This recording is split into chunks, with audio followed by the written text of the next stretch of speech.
The massive uproar from the crowd did not happen in a vacuum. It was a clap back to the opposition leader, Brian Munduwile. And things are becoming more spicy between the current president and his main rival. Hello viewers. Welcome back to the station. I'm your host, Grenda Chanza. And today we are going to be diving straight into some high-stake political drama as well as economic warfare coming straight from the Republic of Zambia. On the 11th of May 2026, the Electoral Commission of Zambia commenced the pre-processing of presidential supporters, where all the aspiring presidential candidates were expected to present before the Electoral Commission of Zambia 100 verified supporters from across all the 10 provinces of the country. And from the schedule that the Electoral Commission of Zambia shared, 30 presidential candidates were expected to take part in this process. Nonetheless, only 14 candidates successfully managed to reach the finish line.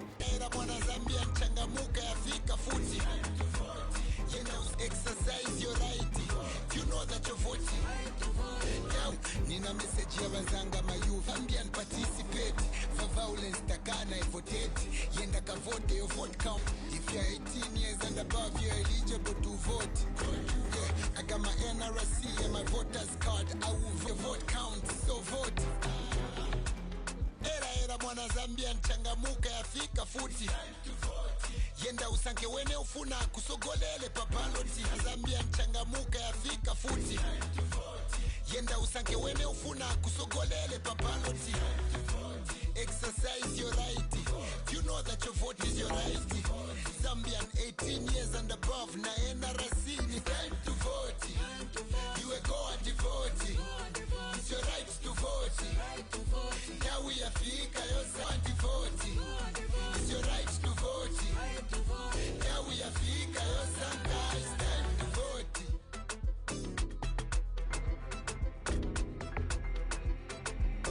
No sooner had the nomination periods come to a stop than the campaign period began. And we see the UPND being led by the incumbent president of the Republic of Zambia, Hakainde Hichilema, officially launching their campaign at the Hero Stadium on the 28th of June 2026. And we see a massive turnout at the Hero Stadium, where a number of youths, women, as well as students turned out to show their support for the president. And because elections are not a one-man's game, we also see other political parties taking advantage of this campaign period to gain numbers, to gain masses, and to recruit more followers. Among opposition parties that have actively utilized this campaign period is the main rival, none other than Brian Munduwile. President Hakainde Hichilema, affectionately known as Bali, completely electrified a massive crowd of thousands of supporters at the Hero Stadium during his Sunday campaign launch. While he talked of other major topics including health, peace, and national unity, it was his vow to fearlessly protect Zambia's $6.5 billion reserves that sent the stadium into a frenzy. Ni policy insurance, ni assurance, ni confidence. Ngati kuli drought tisebenzesa reserve twagula bakudya tapasa abantu kuti badye. Manje anaononga reserve when they were there. Aba bafana babiri analima ministers munja mu PF. Winangu anali provincial minister ku Northern.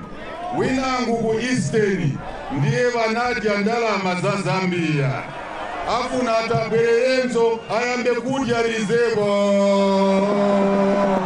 muja murizebo ninaika musefu na lokinga na kina vala suiwona.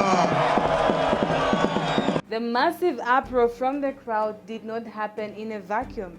It was a clapback to the opposition leader Brian Munduwile. In a recent campaign rally, argued that building reserves worth $6.5 billion was pointless if the money was not utilized to solving the current problems of the people. President Hakainde Hichilema did not hold back his response as he completely roasted Munduwile's economic logic. The president, Hakainde Hichilema, suggested that Mr. Munduwile needs a serious refresher course in basic economics, joking that since the UPND administration made education free, the opposition leader should go back to school. We have introduced free education, go back to school, muzapunziran, so you can understand how the economy works. He further explained that reserves act as a nation's financial shield during global crises, as well as feeds citizens during devastating drought. There is drought, tichosako tungolo, twakula chimanga, twakesa bantu ba Zambia.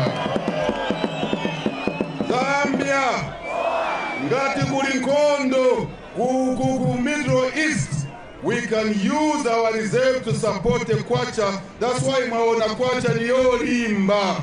The president went further to warn that blowing through the reserves would make the local currency to collapse, potentially sending the exchange rate skyrocketing to 40 kwacha per dollar.